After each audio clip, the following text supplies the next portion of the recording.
Bank വായ്പകളുടെ പലിശ നിരക്ക് കുറയാൻ പോകുന്നു എന്നതാണ്. റിപ്പോ നിരക്കാണ്. റിപ്പോ നിരക്ക് 6.5% നിന്ന് 6.25% കുറച്ചിരിക്കുകയാണ് RBI. 5 വർഷത്തിനിടെ ആദ്യമായാണ് റിപ്പോ നിരക്ക് കുറയ്ക്കുന്നത്. 2026 രാജ്യത്തിന്റെ മൊത്ത ആഭ്യന്തര ഉൽപാദനം 6.7% കൂടുമെന്ന് RBI ഗവർണർ സഞ്ജയ് മൽഹോത്ര പറയുകയും ചെയ്തു.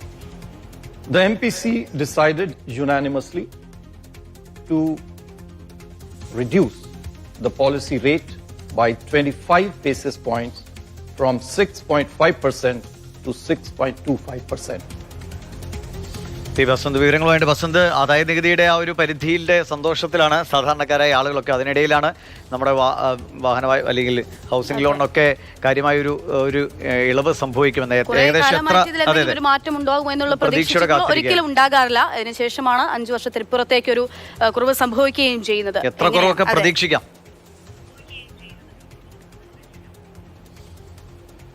ദിവിഷ, 5 കൊല്ലത്തിന് ശേഷം ആദ്യമായിട്ടാണ് ഇപ്പോൾ റിപ്പോ നിരക്കുകളിൽ കുറവ് വരുത്താൻ റിസർവ് ബാങ്ക് തീരുമാനിച്ചിരിക്കുന്നത്. സഞ്ജയ് മൽഹോത്ര റിസർവ് ബാങ്ക് ഗവർണറായി ചുമതലയേറ്റ ശേഷമുള്ള ആദ്യത്തെ പണനയ സമിതിയുടെ യോഗത്തിലാണ് 25 ബേസിസ് പോയിന്റ് കുറയ്ക്കാനായിട്ടുള്ള തീരുമാനമെടുത്തത്. അതായത് ഇപ്പോൾ 6.5% പലിശ നിരക്കുകളൊക്കെ തന്നെ 6.25% കുറയുന്ന ഒരു സാഹചര്യമുണ്ട്. അപ്പോൾ ഭവന വായ്പകളിലും അതോടൊപ്പം തന്നെ വാഹനങ്ങളുടെ വായ്പ, വ്യാപാരത്തിന് വേണ്ടി എടുക്കുന്ന വായ്പ ഇവയിലൊക്കെ തന്നെ വലിയ തോതിലുള്ള കുറവ് വരുമെന്നുള്ളൊരു കണക്കുകൂട്ടലാണുള്ളത്.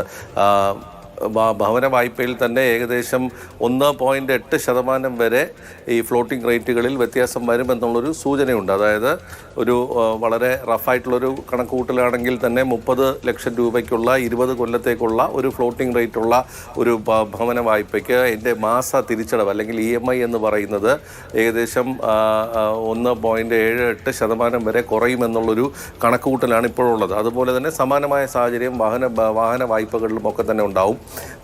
വ്യാപാരത്തിന്, അതായത് ബിസിനസ്സിന് വേണ്ടിയുള്ള വായ്പകളിൽ കുറഞ്ഞ വായ്പയ്ക്ക് പലിശയ്ക്ക് വായ്പ കിട്ടുന്ന ഒരു സാഹചര്യം വരികയാണെങ്കിൽ അത് വളർച്ചയ്ക്കും അതോടൊപ്പം തന്നെ തൊഴിൽ ലഭ്യതയ്ക്കും ഒക്കെ തന്നെ വഴിവെക്കും എന്ന് കണക്ക് കൂട്ടപ്പെടുന്നു.